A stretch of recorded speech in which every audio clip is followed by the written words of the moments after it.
मुझे जो टिकट दिया मैं कांग्रेस पार्टी का उसके लिए आभारी हूँ। नहीं, यहाँ पे जो वोट मिला है वो सुरेश चौधरी के काम पे वोट मिला है और संगम विहार की जनता जिसे भी वोट देगी वो सिर्फ काम के दम पे वोट देगी। जनता ने जो है पिछला काम देख के सुरेश चौधरी जी को वोट दिया है और भारी मतों से मतलब प्यार देकर उनको विजय बनाया है। एमसीडी में बीजेपी को पीटने वाले कौन है? कांग्रेस के चौधरी।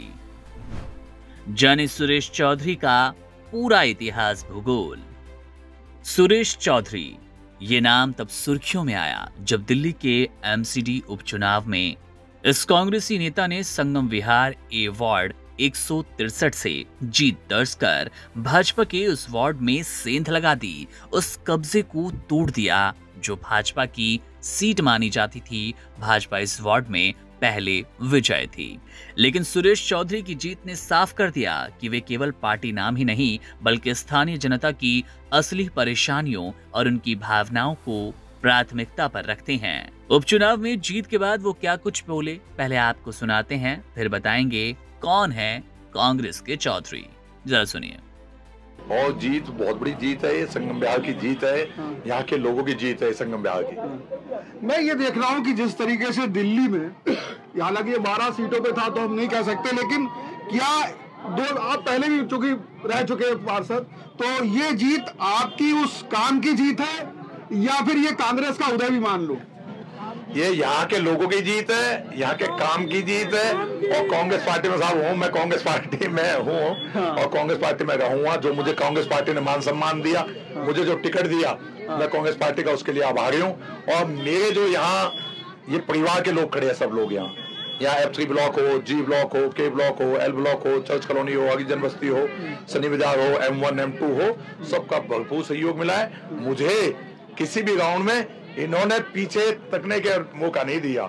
सारे राउंड में 9.5 राउंड हुआ, 9.5 राउंड में हम लोग नहीं 8.5 सॉरी 8.5 राउंड रहा, 8.5 राउंड में हम लोग सारे में आगे थे। सुरेश चौधरी, एक थोड़ा सा कड़वा सवाल है लेकिन मैं इसलिए पूछता हूँ, राजनीति में कुछ भी संभव है और बिहार में आप देखो जिस तरह कांग्रेस के जीते और वो इधर उधर भागने लगे, आप अकेले इस समय है और चूंकि सरकार दिल्ली में बीजेपी की है तो कई कांग्रेस के कार्यकर्ताओं ने आपको जिताया, उनके वोटर ने भी जिस तौर पे आपको वोट दिया है, और तो कहीं ऐसा तो नहीं लगता है कि भाई अगर कार्यकर्ताओं को आप बताएं कि बीजेपी में शामिल होने की कोई समय, ऐसी टेढ़ा सवाल पूछ लिया मैंने आपसे। देखो यहाँ के लोगों की जीत है, सब लोगों ने सहयोग किया। मैंने पहले भी बताया ये संगम विहार की जीत है, संगम विहार के लोगों ने मुझे बहुत आशीर्वाद और दुआ दी है, उसी का नतीजा आज मैं इतनी वोटों से जीत के आया हूँ। अभी जाने वाला नहीं है कहीं? मैं कहीं जाने वाला नहीं हूँ, यही कांग्रेस में हूँ। कांग्रेस ने मान सम्मान दिया है मुझे, किसी पार्टी ने मान सम्मान नहीं दिया। कांग्रेस ने मान सम्मान दिया तो कांग्रेस में रहेंगे। और मेरा जो एक लक्ष्य है ना, मेरा सेवा करने का लक्ष्य है। मुझे लोगों की सेवा करना है, काम करना है। देखिए, आपने चूंकि चुनाव लड़ा, मैं जब विधानसभा चुनाव आया तब भी यहाँ पे आया था। लोगों को यहाँ पानी की जबरदस्त दिक्कत थी, गलियों में गड्ढे थे, जो खुला पड़ा है, जो खोदे गए हैं पहले से वो वैसे खुदे पड़े, बने नहीं है। मैं अभी भी आया तो फिरोज भाई मुझे लेकर के आए तो हालात ये थे कि मुझे लगा मैं चोट ना खा जाऊं। तो क्या आपको प्राथमिकताएं लगती है, क्योंकि यहाँ पे आपके इतने सारे हुजूम लगा हुआ समर्थकों का, बड़ी उम्मीदें हैं इनको लोग से, तो प्राथमिकताएं आपकी सर क्या होने वाली है? बड़ी प्राथमिकता की सबसे पहले मैं यही करवाऊंगा, ये बहुत जरूरी है, जीवन से जुड़ा हुआ। एमसीडी से रिलेटेड जो काम है मैंने लोगों को बताया हुआ है, खड़े भी हुए, आप पूछ भी सकते हो। और आपकी हम सड़क की भी, पानी की भी लड़ाई लड़ेंगे। जो बड़े बड़े नेता के यहाँ घोषणा करके गए हैं, जो कोई 50-12 की बात करके गया, 100 करोड़ की बात करके गया है, उसका हिसाब लिया जाएगा। हम लोग सब लोग मिलके उनका घेराव करेंगे, उनसे पूछेंगे कि कहाँ पैसा है, कहाँ काम है, क्यों काम नहीं हुआ। एमसीडी से रिलेटेड काम तो 200% होगा।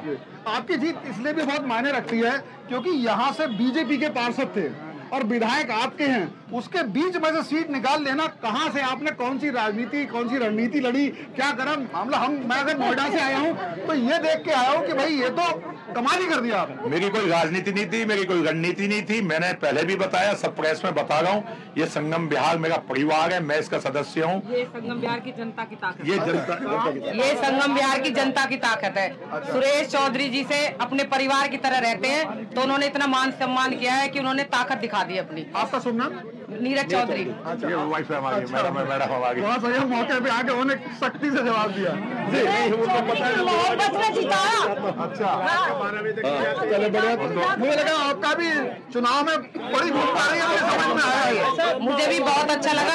जैसे मैंने घूमा ना चुनाव में, तो सब लोग बोलते कि सुरेश चौधरी हमारा बेटा है, हमारा भाई है। चुनाव की कमान आपने संभाली महिलाओं की।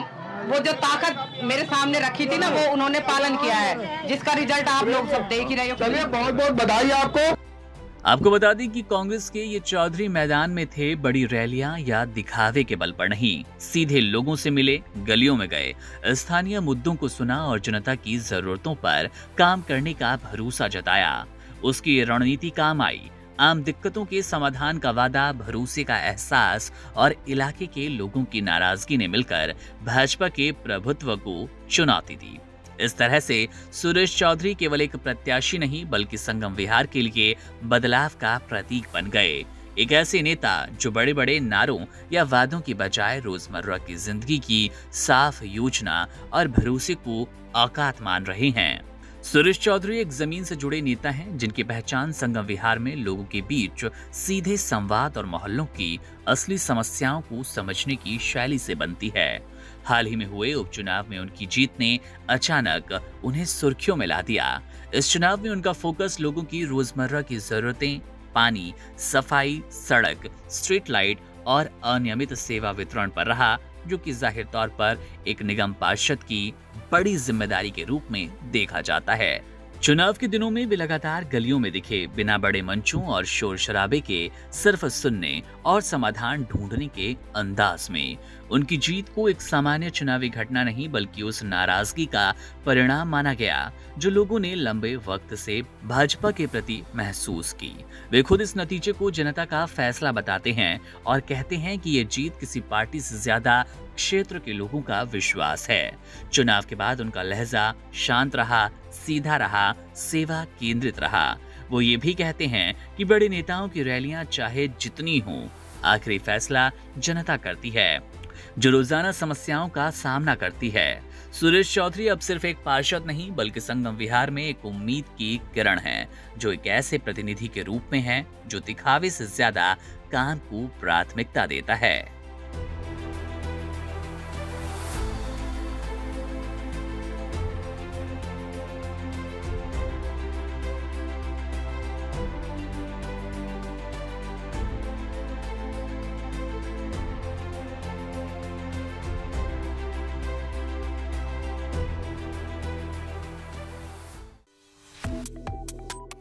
Subscribe to One India and never miss an update.